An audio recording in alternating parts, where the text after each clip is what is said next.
এই সরকার খুব তৎপর যে কোথায় কোথায় মুসলমানদেরকে জেলে ভরা যাবে।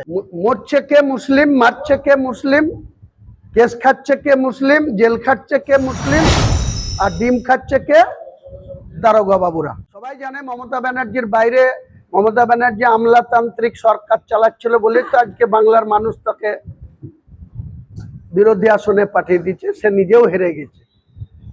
24 জনের বিরুদ্ধে এফআইআর হয়েছিল, যদিও এফআইআরটাও এই যে তামান্নার মা, তিনি সিপিএম করেন, তার পরিবারটা পুরো সিপিএম। মুলান্দিতে বাড়ি, আমার বাড়ি থেকে 18 কিলোমিটার দূরে, গঙ্গা পার হয়ে ওপারে বাড়ি আর আমার এপারে বাড়ি। এই মহিলাও অত্যন্ত বাচাল মহিলা।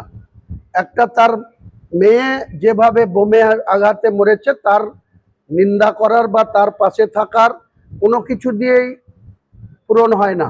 আমি সম্পূর্ণভাবে তামান্নার এই হত্যাকারীদের শাস্তি চাই। কিন্তু বোমটা কারা মেরেছিল, কজন মেরেছিল? ওখানে সিপিএম, ওই সেজমিলন্দিতে সিপিএম এর শক্তিশালী সংগঠন, তারা নির্বাচনের টাইমে আলিফা আহমেদ, যে নাসিরউদ্দিন আহমেদ যে কালীগঞ্জের বিধায়ক ছিল, তার মৃত্যুর পরে যে উপনির্বাচন, যেটা 23শে জুন রেজাল্ট হয়েছিল, 23শে জুনের যেখানে তার বাড়িতে গিয়ে বোম মেরেছিল, ওই মেয়েটা নিষ্পাপ ছিল, তার কোনো দোষ ছিল না তামান্নার। কিন্তু তার মা বাপের ক্যাডারগিরির জন্য সেই বোমটা তার বাড়িতে মারতে গিয়ে দুর্ভাগ্যবশত তামান্নার গায়ে বোম লেগেছিল। বোম ছুড়েছিল তো দুজন ব্যক্তি, তাহলে সাজা হলে, ফাঁসি হলে সেই দুজনের হবে, বা দুজনের সঙ্গে যদি 8-4 জন সাপোর্ট দিয়ে থাকে তাদের 6 জনের হবে। একবারে ভোটার লিস্ট দেখে 24 জনের নামে এফআইআর করে দিল।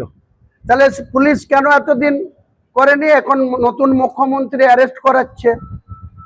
এই ডোমকলের এমএলএ রানা, তাকে সাথে করে নিয়ে গিয়ে তারপরে যে আনিস খান হাওড়ার, তার বাপও গিয়েছিল তার ছেলের খুনের বিচার চাইতে। তার ছেলেকে কারা খুন করেছিল? ছাদ থেকে সিভিক ভলেন্টিয়ার আর কনস্টেবলরা ফেলে দিয়েছিল। কতদিন আগে?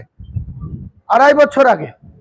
আর এটা 23শে জুন 2025, 23শে জুন 2025 বাই ইলেকশনের রেজাল্ট হয়েছিল। কারণ 1 জানুয়ারি নাসিরউদ্দিন খাঁ মারা গিয়েছিল। জুন মাসে বাই ইলেকশনের রেজাল্টের দিনে তামান্নার উপরে বোমের আক্রমণ এসেছিল। আমরা চাই তামান্নার খুনিরা সাজা পাক, কিন্তু 24 জন কেউ খুনের সঙ্গে যুক্ত ছিল না। আজকে এই সরকার খুব তৎপর যে কোথায় কোথায় মুসলমানদেরকে জেলে ভরা যাবে, এই পরিকল্পনা নিয়ে যারা প্রকৃত খুনি তাদের কিন্তু অ্যারেস্ট করেছিল পুলিশ। এখন যারা 24 জনের মধ্যে 10 জন 11 জন অ্যারেস্ট ছিল। আজকে মুখ্যমন্ত্রী আবার পুলিশকে বলে, পুলিশ মন্ত্রী তিনি, তাই তারা অ্যারেস্ট হচ্ছে। প্রমাণ করতে হবে তো যে 24 জন তামান্নাকে, একটা মহিলাকে, একটা বাচ্চা মহিলাকে একটা বোম মেরে 10টা মানুষ খুন হয়ে যেতে পারে একটা বোম চার্জ করলে, কিন্তু সে একা খুন হয়েছে। খুনটা জঘন্য, তার শাস্তি হওয়ার দরকার। কিন্তু 24 জন বোম মেরেছে, 24 জন মানুষকে ফাঁসি দিচ্ছে কে? আগেই বলেছিলাম, মরছে কে মুসলিম, মারছে কে মুসলিম, কেস খাচ্ছে কে মুসলিম, জেল খাচ্ছে কে মুসলিম, আর ডিম খাচ্ছে কে দারোগা বাবুরা।